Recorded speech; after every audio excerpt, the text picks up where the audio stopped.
I didn't come from a VC background, you didn't, and we needed to know, like, what is it? Luckily, you were able to do that research. I think the first email I have where we committed was July 28th of 2020, where we said, we're going to do this thing and we're going to start a fund. That was official. And then, yeah, literally 6 months later, we had done our first close, we made our first investment, and we're off to the races. Today, I have my partner in crime, Justin, who has collaborated now for more than 5 years on these funds. And I'm really excited to kind of dig into the origin story and talk a little bit more of the inner workings and sausage making of what we do day to day. So how are you? Good. No, it's I think this has been a long time coming. So it's exciting. This will be fun. So take us back to the origin story here. What do you recollect about when you and I first met? And how the relationship initially evolved from there? Yeah, no, that's good. Well, we've got some time here, so I feel like I might go further back than we typically do. I mean, when we're meeting founders or folks for the first time, I think I give them somewhat of the kind of sanitized view, for a better way of saying it. But I mean, I've known you, Steve, for pretty much my entire career. So this actually, like, you know, we can go back a little further. I think that, you know, the one thing in terms of just like giving folks a little bit more of a preview into like at least my background and my psyche, I think that I would mention a couple things. One is, you know, I came from an immigrant entrepreneurial family who really like they got to see the American dream play out for themselves as a function of like building a business. And so, you know, the subtext for me has always been that at some point in time, I want to do that for myself. I want to build something myself. I was a 90s baby, so I get to grow up as the internet was taking off. So I think that, you know, that impulse was also paired with knowing that I would be building something in and around technology, probably the internet, if the trend continues, which obviously it did. So, and that's where I would kind of fast forward to where I consider our journey actually starting. I don't know that you would have considered it where our journey started. This was my senior year at Goizueta's undergrad business school at Emory in Atlanta, which is where, you know, you are an alum as well. And I was taking one of many entrepreneurial classes at that time. I think it was probably with Charlie Getz. So shout out to Charlie. And you were speaking, and I think you were kind of giving a little bit of a preview into some of the cool startup-y things that you were doing at the time at the Atlanta Tech Village in and around auto.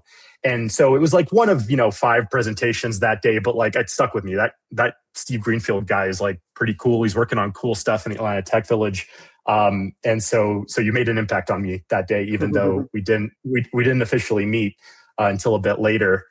And that later was really like, I graduated pretty quickly thereafter. I had my first job lined up. And this, I guess, is where it gets maybe a little bit funny, depending on if you're me or my parents. Right. So I started my first job. I'm like a week in.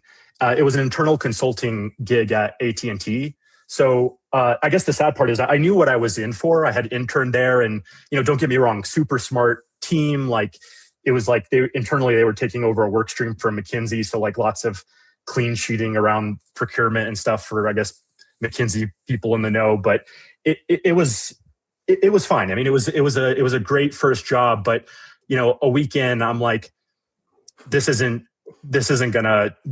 be where I end up. And so I, you know, and just to, I guess, frame up where my head was at that time, I was wrestling with a startup idea of my own. I, again, had the context or feeling that I was going to end up doing something in startup land at some point.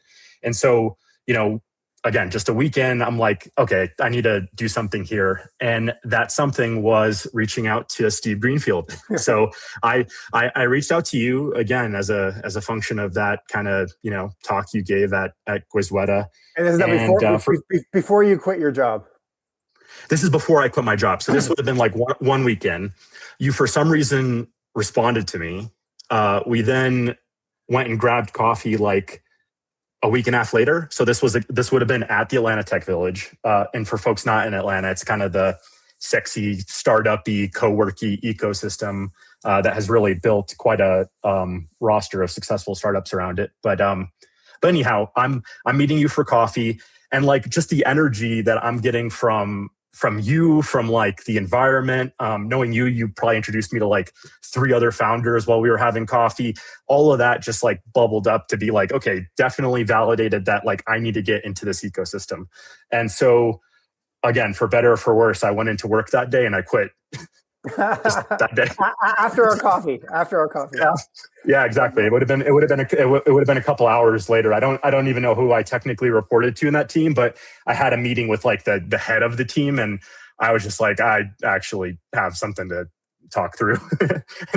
And then I quit. So, and then, yeah, anyway, that was that. And wait, when did you tell your parents in that sequence of events? Yeah, so that's like the interesting part. I think I probably told you before my parents. So I'm like, hey, Steve, guess what? But then, yeah, no, I told my parents, and yeah, it did not go over well, as you can imagine. I mean, I previewed the whole immigrant family thing, but with my mom in particular, I think the context I can add is that, you know, she raised me as a single mom for a bunch of my childhood. And so like immigrant single mom, never had the opportunity to like start adulthood with a 4-year degree. She had me when she was 21. Like I kind of empathize that like, here's this snot-nosed kid that just got this great education and is 3 weeks into his first job and can't crack it. And so yeah, my parents didn't talk to me for 9 months after that. And I really remember the 9-month period because I like frame it like a pregnancy of parental disapproval. It's like, it was pretty awful. But how much did you, if I can ask, how much was spent in entirety on a 4-year undergrad degree at Goizueta at Emory? Ish. Well, actually, this is a humble brag because I got a 4-year full tuition scholarship. Maybe not a humble brag. Maybe it's just a brag. So it was an opportunity cost of time, less than money. Yeah, well, and you know, I shouldn't downplay. Like, I mean, those places charge you like $1,000 a month for like splitting a dorm with like 3 people. So it's right. So it's not like there wasn't any cost. But yeah, I mean, the opportunity cost, I think, is what, you know, the focus was. But I mean, it ultimately worked out. I think it got smoothed over with some time. Have you ever thought about how many undergraduate students from business school quit in their first week? Yeah, probably not too many, but I mean, at least I got the diploma. I mean, you know, we talk to a lot of startup founders that, you know, tell us that they dropped out after a couple of years wanting to be the next Zuckerberg or whatever. So yeah, sure, you know. True. Yeah. So you go through this, and then so what is? I mean, this is becoming your entrepreneurial journey, which is great. So what's next? So you decided that the big corporate world is not Fortune 500 or Fortune 50 or whatever, isn't for you. You quit on your first week. You're like, I'm getting the heck out of here, and you decide that entrepreneurship's for you. But then what? Like, what's the exploration look like at that point? Or are you just like sort of like, oh, I'm just going to go figure out what the heck I'm going to go do? Yeah, I mean, more of the latter. I mean, it's a pretty like silly juncture to be at in retrospect, right? Like I just graduated from school, so like naturally I'm broke. I literally think maybe like 3-4 weeks of like runway in terms of like being able to live. My parents are not speaking to me. So, and then, yeah, I didn't have anything lined up. So I probably gave you a call and you were probably like, what's wrong with you? But like, good for you and good luck. But, you know, lucky, again, maybe this is turning into like a, you know, Emory and Atlanta tech ecosystem commercial. But, you know, another thing I got to do while at school was intern for a couple startups. And one of those was a company that you would remember, Steve, out of the Atlanta Tech Village called Decision Link. So I got to intern with that team, seed stage startup. And so I gave the CEO, Jim Berryhill, shout out to Jim, a call. And he's like, oh, okay. I mean, he was super gracious, but like, I think his first response was, you know, we're not hiring for anything right now, but I mean, let me give it some thought. And, you know, he ended up making a role for me and I was starting on that team like 3 weeks later. So, and, you know, I think from here I can maybe fast forward a little bit, but I guess I will recognize that I dodged a bullet there. I mean, I had a job probably like within a couple of weeks of running out of cash again, like probably using credit cards to like fill the delta between like running out of cash and my first paycheck, but it all worked out. And the thing that I will certainly underscore is that I'm now in the same building as Steve Greenfield. Right. So I got a There you gig go. in the Atlanta Tech Village and started that job, which was great, by the way. I mean, Jim and team were great. I got to sit next to the CEO and report directly to the CTO of a seed stage startup that's like going through the thralls of like figuring out product market fit and, figuring out how to, how to scale and keep the lights on. And I got to kind of be like, have really a front row seat to that. But then I'll say, I mentioned this before, but I was also kind of toying with the startup idea in the back of my head at the start of this journey. And, working at the Atlanta Tech Village, working for that startup, it really gave me a good opportunity to start to like kind of moonlight and build out what I was working on in parallel. And I think that's where, you were there for the entire journey. So I started working out of the Tech Village. We started meeting for coffee probably once every couple of weeks. I think you were most interested in like what I was working on the startup. Mm-hmm. You fast forward a year. I had like built an MVP, had a little bit of initial traction, raised a bit of angel funding, both from folks in the wine industry, but then I should probably say that the startup was in the wine industry, B2B marketplace for bulk wine and grapes. So raising from a few folks in the wine industry, raising from a few folks in the Atlanta ecosystem, which I think you introduced me to. So I was kind of like really feeling like I'm on the edge of going at this full time. And then the last piece that really did it, which is probably the biggest shout out, was to my long-term girlfriend at the time, who I just moved in with and who's currently my wife. Luckily, I think convincing her and then myself that, hey, now is the right time to just jump in full time and give this a shot. So let Jim and team know. They were all very gracious about it. Of course, you were there again from day negative 365. And then I was off to the races, at least with my own startup journey. Off to the races. So basically you stalked me. Yeah, for sure. Okay. And like in a very real way. Yeah. I mean, I struggle to like where's the right time to start injecting this, but like, I mean, you are a very special human being, and I just like there were so many. I was grateful to be able to like special needs, probably more than anything. I think. Well, as people tell me, probably should edit that part out. maybe so. Well, there you go. So yeah, no, it was. I was thankful to have so many things line up in the right way, and for us to have kind of naturally built this relationship to where, like, you were there from day one on that journey, and then you were there for that entire journey. Which, I mean, I could probably, frankly, that could be like its own podcast at some other time. But like 3 to 4 year journey of trying to build my own startup, again, marketplace in the wine industry.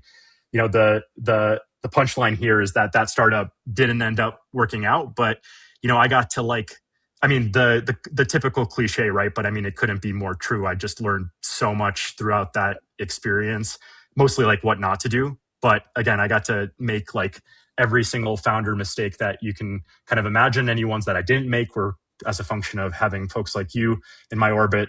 But yeah, ended up winding down that company. Now we would fast forward again, like 3 years, 4 years from that point. So this would have been early 2020. Before you go there, so yeah. we'll get back on track. But let me take you down a rabbit hole for a second. So, please do. Given you felt the experience yourself, right? And I did too. So I put myself in the same bucket of a failed entrepreneur that didn't make it. Right? We didn't achieve our dreams.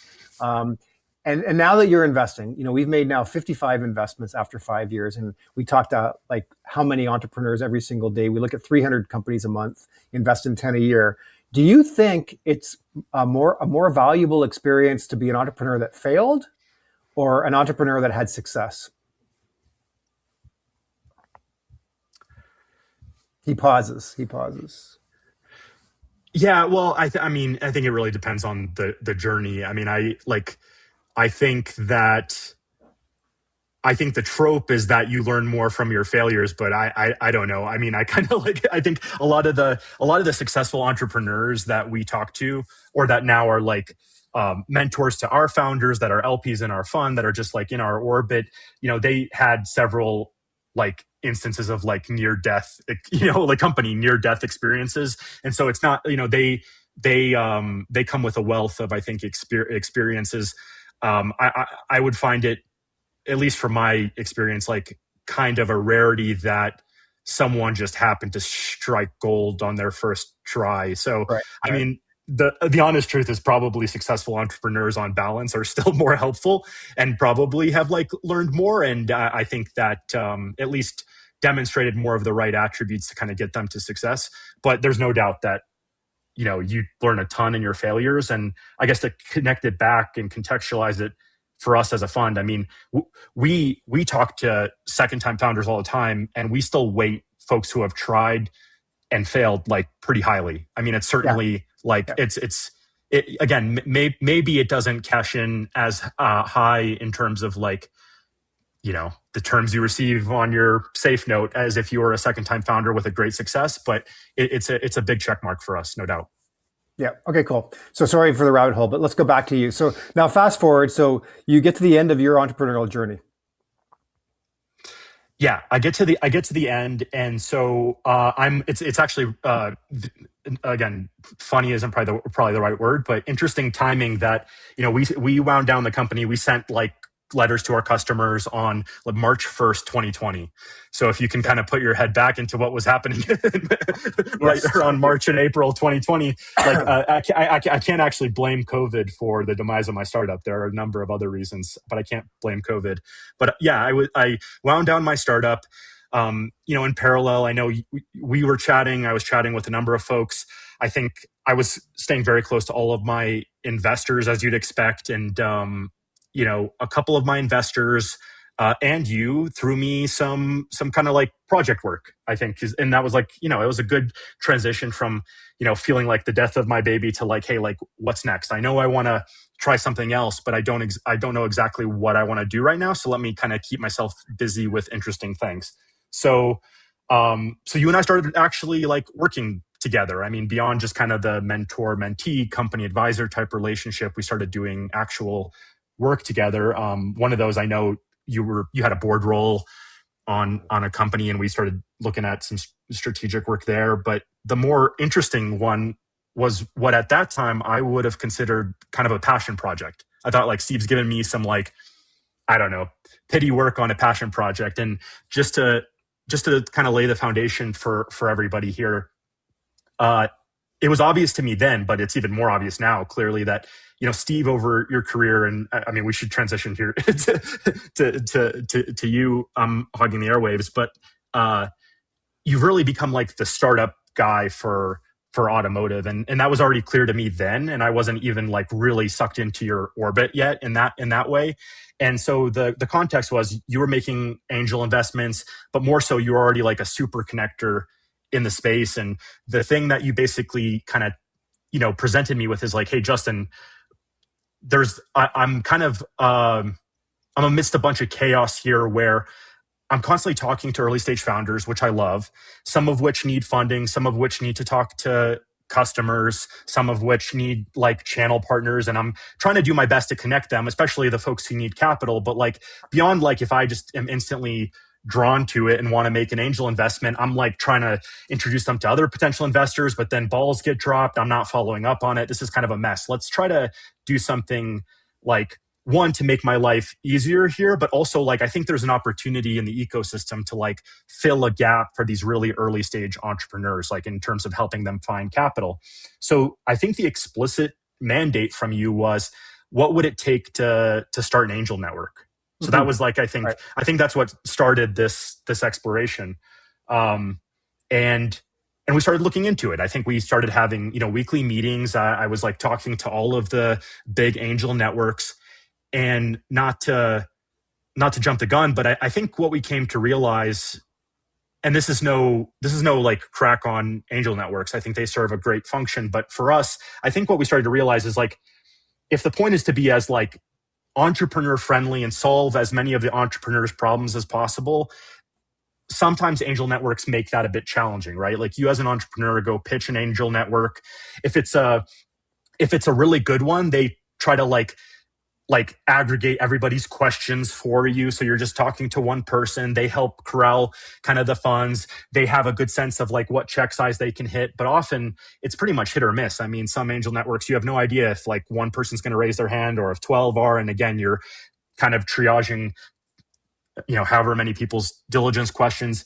And so in that, amidst that research, I think we started to see some angel networks that started to raise like complementary funds, and then started making a core investment out of their fund, and then tagging on an SPV on the side.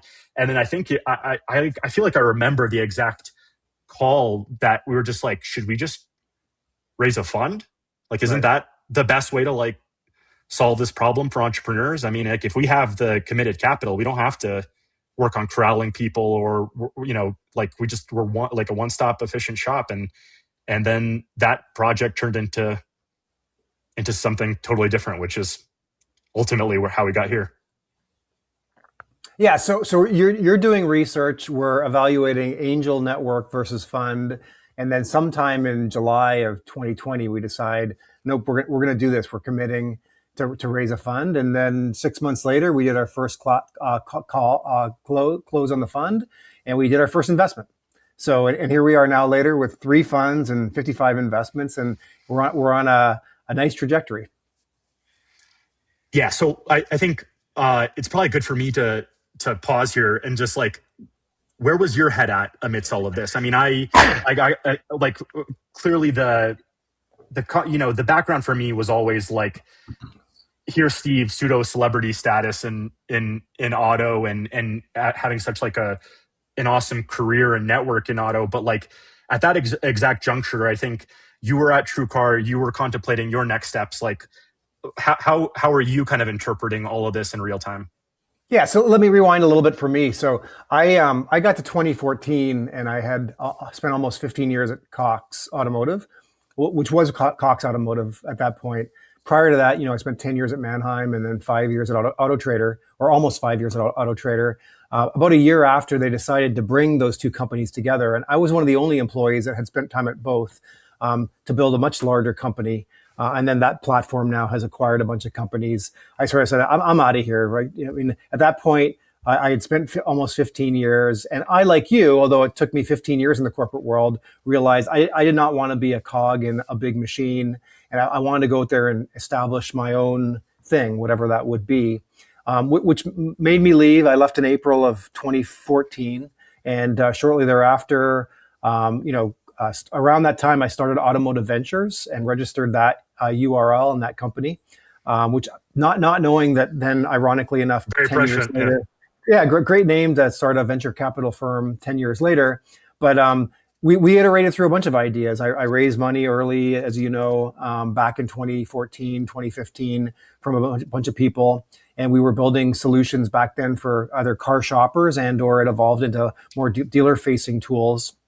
And by the time I got to like 2018, it was a grind. I mean, entrepreneurship is a grind, and it's we have I both have a lot of respect for entrepreneurs, because it is like, it's painful, and the truth is you feel like you're out on an island, and no one can understand what you're going through as an entrepreneur, because it's like, it's very, very lonely being an entrepreneur out there. So we do have a lot of empathy for entrepreneurs.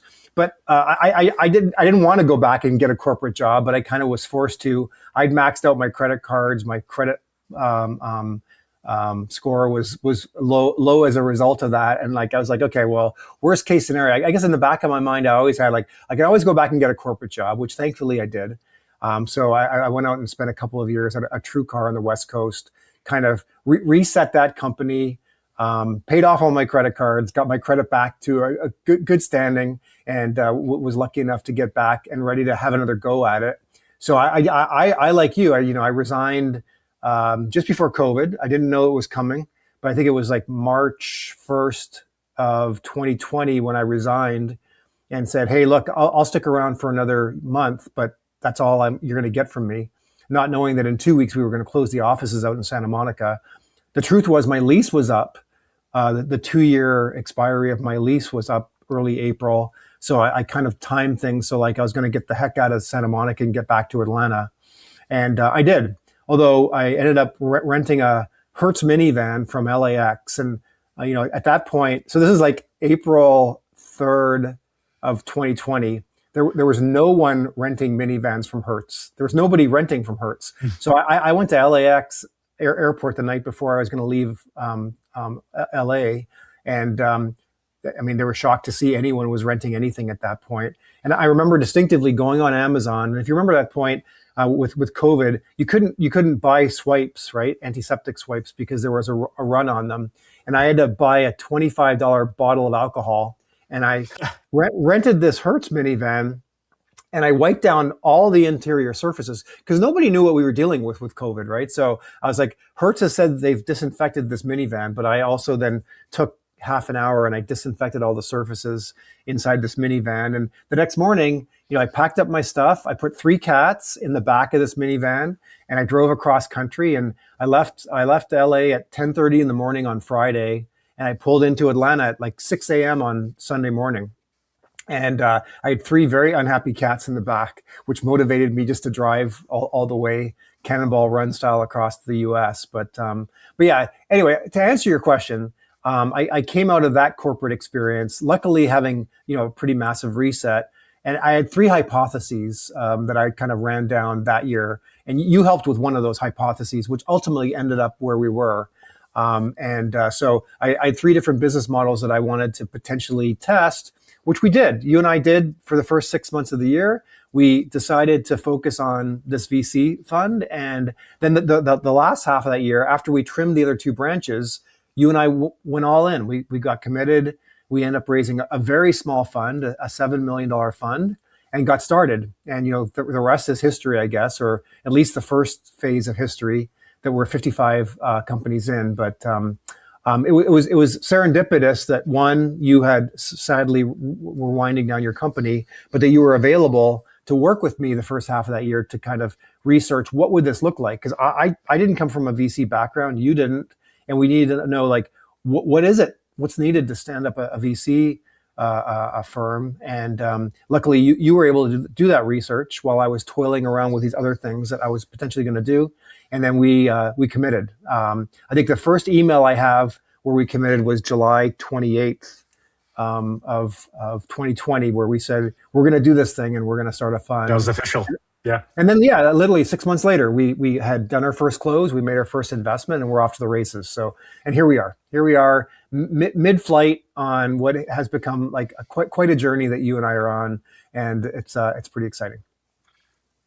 Yeah, no doubt.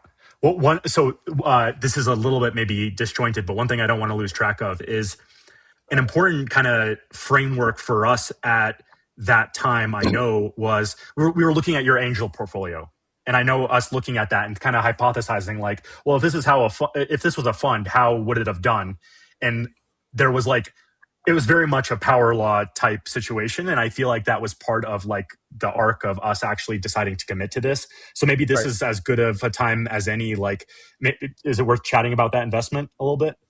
Yeah, sure. I mean, so there, we haven't really talked much about this, but over the years, I had a chance to make a few angel investments, and it was nothing that I focused on too much. But there was it's worth relaying this story just to show how much now we index on the founder themselves. So back when I was at Manheim in 2006, I started a new role for me there, and I was overseeing international expansion for Manheim. And I think my boss at the time was more than happy to. We were getting a lot of inbound leads from all over the world, wanting to partner with Manheim and bring Manheim into new countries, et cetera. I think he was more than happy to hand that off to me. And I had, quite a nice run until the financial downturn of 2008, flying around the world, negotiating and establishing joint ventures in a bunch of different countries. Well, any other requests that came in that were international related would come to me, which was great. It was good. I was in pure learning mode about automotive and the global ecosystem about automotive, et cetera. And I learned a ton over the couple of years. But one of those inbounds was from a gentleman in India who was running the equivalent of CarMax in India, a gentleman named Vinay Sanghi. And he was running this for a corporation. It was Mahindra, one of the largest manufacturers in India. And they'd built quite a business under him. They were up to over 100 locations, some owned by the corporate entity, some franchised. And he really had modeled this around how CarMax had emerged in the US. It was called First Choice Mahindra. That was the brand, and it still exists. So he reaches out and he wants to bring some of his executives over, and they're particularly interested in seeing some of the auctions. So of course he gets introduced to me. So I think three different events times we had him over. Once in Toronto, my original auction where I grew up and I started was in the Mannheim network. One, I think, was Mannheim, Pennsylvania, which is the biggest auction in the world. And if you haven't seen that, at some point in your life, you got to go up there. There's like 400 acres that are paved in the middle of the Amish farmer fields just outside Philadelphia. And you need to, one time in your life, go up there and see that auction, because there's nothing on the face of the earth that's like it.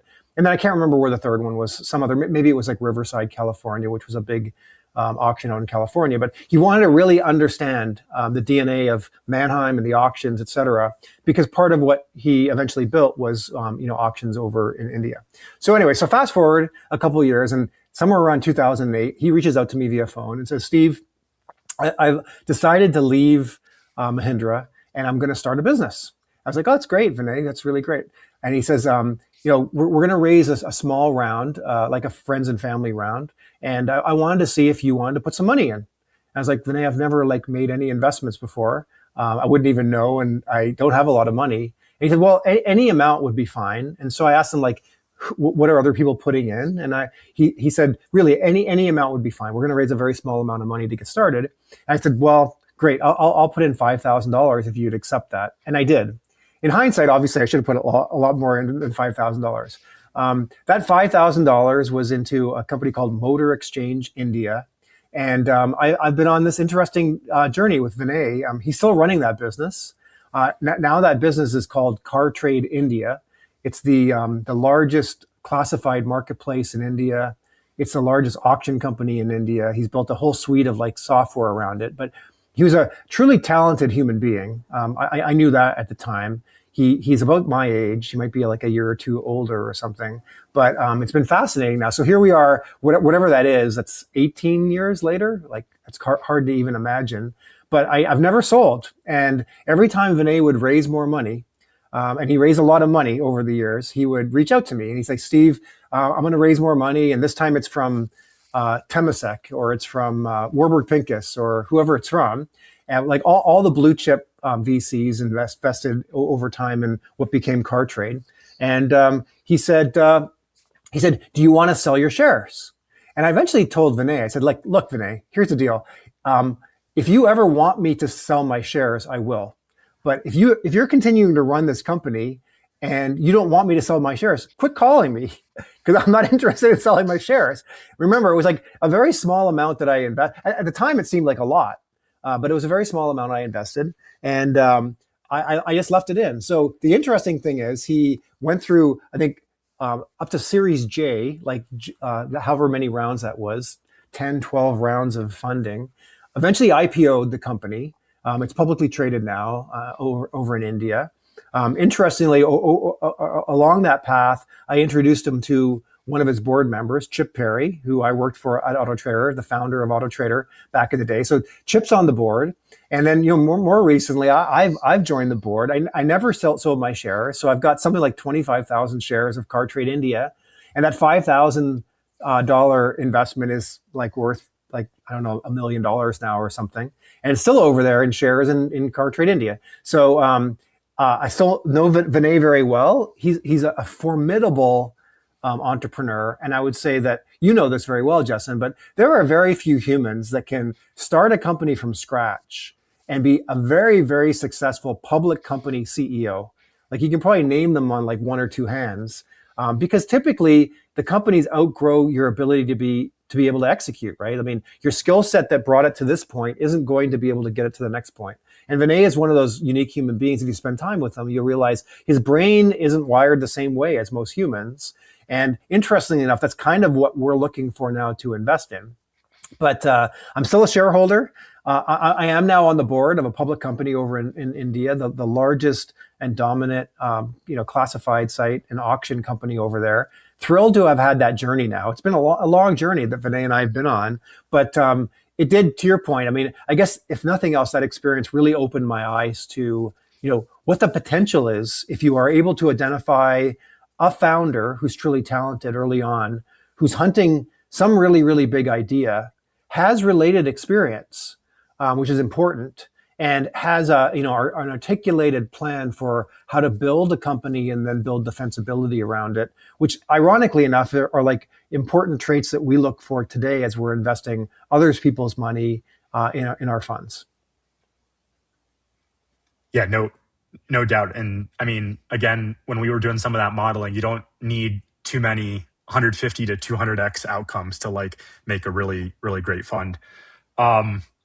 So I think double clicking on this a little bit, one thing that I think is worth noting, because it's really, it's what I feel like is the Automotive Ventures brand, but it's really like the Steve Greenfield brand. And I just try to like, I just try to live up to it. But I think the idea of like getting access to that deal and having Vinay, like being on that list of calls that Vinay makes when he was looking at folks to partner with.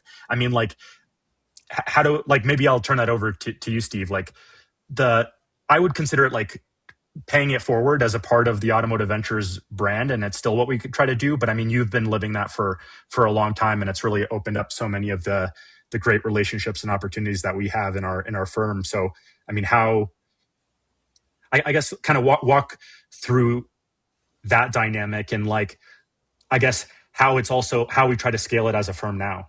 Yeah. No, it's good. I mean, I don't know if I learned this from my mother, which I imagine that I did, or just being brought up in Toronto. But it seemed to me that you need to kind of pay deposits into the karma bank before you can extract them. If you try to do the opposite, then things typically don't work out too well. And so that's kind of how I've indexed, right? I've always, I think, over the course of my life, tried to figure out how I pay it forward as much as I can, and then you then be very judicious with what you ask for in return. And I think we've taken that same sort of like mantra or philosophy here at the fund. We spend a lot of time thinking through every juncture, whether it's when I'm traveling or when we see a company or have an entrepreneur, who might benefit from meeting this person, or who might benefit from this company, or who might be a good investor for this person.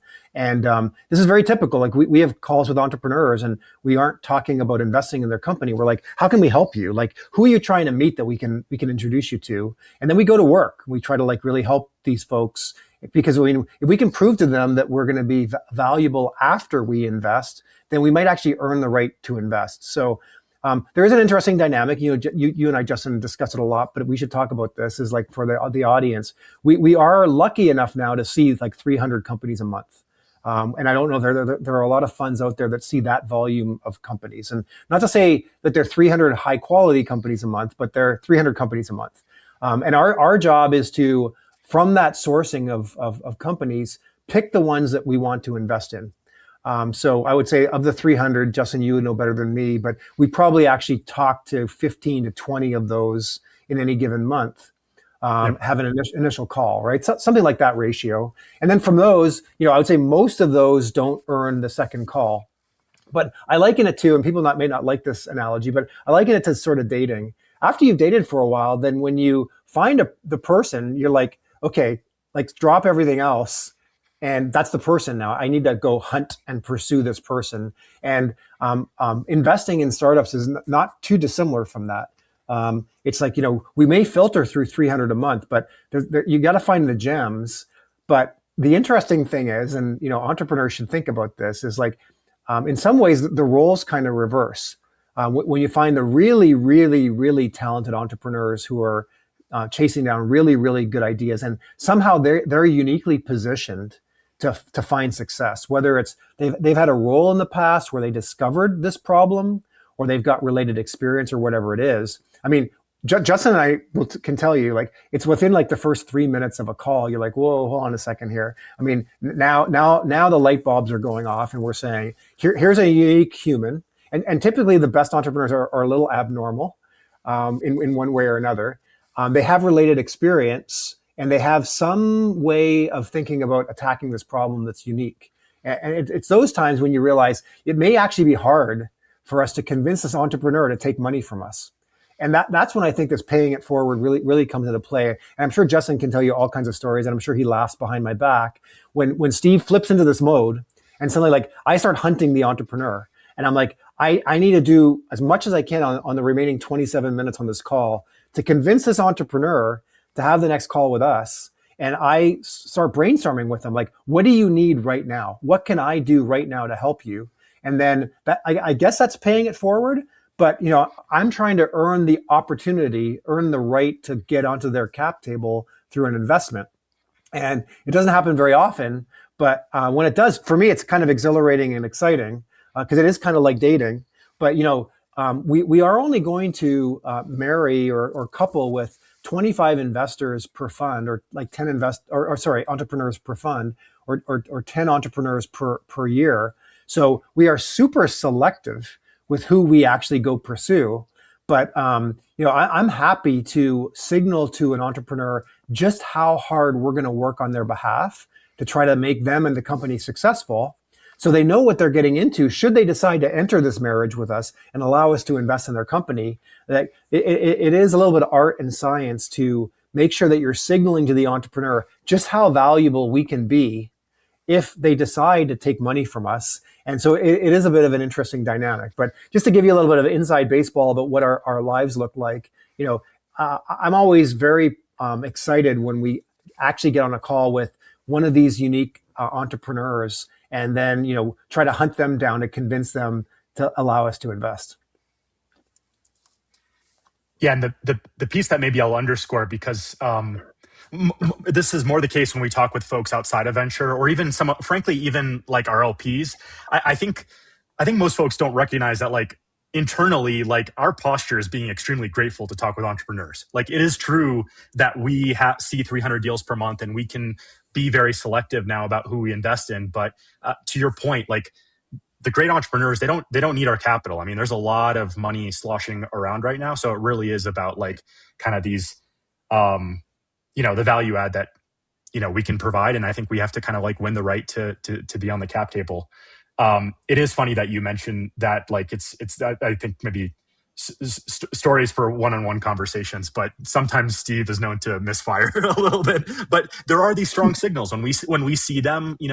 I think we've seen enough deals now. I don't know what the total number is, but we've seen probably close to 10,000 deals, maybe more at this point. And I think that we've gotten enough data under our belt to really zero in on the phenomenal entrepreneurs and opportunities. That does make me think. Hold on a second. You can't dangle the misfire word without or term without giving the audience some examples. So help the audience understand how does Steve misfire? I'm going to like this one. Put him on the hot seat. Put him on the hot seat. Yeah, it's a good question. Well, I'm going to frame it. First, I'm not going to be too specific here for obvious reasons, but I'll also turn it into maybe some more, like, I think, widely applicable learnings that we've gotten better from. Like, there are a couple of things that when we first started out, again, towards the feeling of gratitude. I mean, we were grateful to be seeing any companies, right? And we were just taking every call, and we were, I think, by default, so positive and optimistic about the companies we were talking to. And I think maybe drawn to some signals that probably aren't, like, we've learned, aren't the best signals. There are some things. There are some things, like, for example, I think who's on the cap table or who's investing in the round, right? Like, this is actually, I think, a trope of venture in general, that, like, VCs wait to find, like, a lead that's top tier 1 or 2, and then they all just, like, kind of, they're like flies to poop or whatever. And I think that's it's not untrue, but I think just giving ourselves a little bit of grace in the early days. There were some investors in our shortlist that we were just like we were like aspired to be like them, right? Like, or at least we thought we did. Like, these are phenomenal investors that we want to be like. And when we would be seeing deals in the early days, I think we probably over-indexed on that, right? Like, oh, that investor is in, and then we would get all excited, and then it's only once peeling back layers of the onion that you're realizing, like, oh, okay, maybe, like, the reality for venture, like Steve mentioned, we have 25 investments in our portfolio. Just realistically per fund. Per fund, yeah. And the way that our economics shape up is that, like, most of the returns are made by a few companies, right? Like, it's really a extreme power law dynamic, and just the the reality of seed and pre-seed stage investing is that like a huge number of your portfolio companies don't make it. I mean, everything could have been right at the outset, but just like so many things can happen, right? In startup land, all it takes is just one of those. The market can move in a weird direction. One of your key customers could fall through. And so we all in our portfolios have the companies that are, struggling, and we love all of our babies equally, right? So we do our best to try to like make sure we support them to the best of our ability. And what I'm getting back to is being on the other, you have to recognize when you're on the other end of that, right? When you're talking with an investor that you really respect, but they're selling you one of their lower performers, not one of their higher performers. Let's just say. So let's dwell here for a little while. So tell us a little bit about red flags. What have you come to recognize in terms of red flags? You're on an initial call with an entrepreneur. What red flags do you look for? Yeah, that's a good question. Well, there are a few. I mean, I think that there are probably a bunch. Some are obvious. I think that the clear implication is like everything that's the opposite of what you said earlier, those would all be red flags, right? Like if we don't see like the unique kind of insight or reason for the entrepreneur doing it, it's not, maybe that's not a red flag, but it's a reason for us not to get excited. I think in terms of true red flags, entrepreneurs not being calibrated to like the type of fund they're talking to. I mean, this is maybe a separate subject we should spend some time on, but we invest at pre-seed and seed. So you this won't be surprising to you, but I mean, how often, like once a week, once every 2 weeks, we get on with a founder and they start pitching us about like how they're going to exit in 2 to 3 years and give us a 5x or whatever. Like they're just not calibrated to the right type of investor. And that can be for totally harmless reasons. I mean, there's a learning curve in this ecosystem, but whether that was reality or it's the truth, then they wouldn't be a fit for us, right? Like we're like really long-term capital. Like we're partnering with early stage companies and for the entire duration of our 10-year fund life. And we know as well as, anyone that the 10 years isn't even really accurate, right? I mean, 10-year funds are now 12-year funds with the extensions. And so we're really in it for the long haul. And so if an entrepreneur is kind of like optimizing for a quick exit and that's what they're pitching us, I mean, that's clearly a red flag. So what just for the audience's benefit, then, if 5x doesn't satisfy you, what are you trying to underwrite? Yeah, well, it doesn't. It actually turns out not to boil down to a perfect figure, but it really is more directionally like 50 to 100x. I mean, what we need to accomplish is a fund returning outcome. So for what that means for us is that like every investment we make, so every one of those 25 needs to have the potential to return the whole fund. So, again, like our check size currently out of this most recent fund is right around 500K. The fund is, sub 20 million. So you can kind of do the multiple math, but like, there's other complexities based on follow-on funding and all of that. But essentially, based on reasonable probabilities, we need to understand that like, hey, if this really hits big and there's the TAM to support it, the total addressable market to support it, like this can be a big outcome that returns our entire fund. And then the bet is that we'll have enough of these types of outcomes to then give us a like top performing fund, which for us really is like north of a 4 times net of fee returning fund to our LPs. Cool. And why you spend some time there too? Like why 4 times? Why does that number matter? It's a good question. Yeah, I mean, it depends on timing of distributions, obviously, but really what that boils down to is us delivering a like north of 20 IRR, fund. And so when you're thinking about our limited partners who spread their capital across a bunch of different asset classes, like they're clearly making the big concession to put some amount of money into VC that's very illiquid, very high risk. So we really need to be performing, much higher than them being able to kind of put that money into the S&P 500. And so for us, aiming for 4x net of fees gets us around that figure. And importantly, too, in the asset class, puts us at top quartile or even top decile, again, depending on the timing of cash flows. So I mean, we clearly aren't here to be like average, and actually, maybe not to spoil things, but the average VC fund does pretty poorly. So we're certainly here to be top quartile or top decile. So that's what we're shooting for. Very cool. Very cool. No, good to add flesh to that. So talk a little bit about what we've learned over the last 5 years. We've made Well, 55 investments in 3 funds, but yeah, go ahead. well, before I do that, we kind of quickly got off of the whole red flags piece. I feel like there's probably some more juicy things there. What do you see as the red flags that we try to avoid, especially on the first Well, call? yeah, they're just knockout things. Like, you can't have an entrepreneur that's got a full-time job and doing it as a side hustle, or straddling a couple of things at the same time. So we're very clear with entrepreneurs, like you got to be 100% in this thing. In fact, I mean, it may be dysfunctional. I like entrepreneurs that don't really have a lot of hobbies either, right? They're going to work on this thing and obsess about this one thing. And, it's binary whether or not it's going to be successful or not. And they should feel a tremendous sense of urgency to go execute whatever this thing is that they're working on. But definitely can't be straddling another job or doing it on the weekends and the evenings. That just, I don't know. I mean, Elon Musk is the only human being I think that can be the CEO of 2 or 3 companies effectively at the same time. And maybe he's the exception that actually proves the rule that you got to be 100% on it. So I think that's it. I think that, as you said, Justin, I think that, having somebody who's got some related experience. We meet entrepreneurs frequently, as you know, that say, "Oh, I had a really painful experience buying a car last week, so I'm going to go try to solve that problem."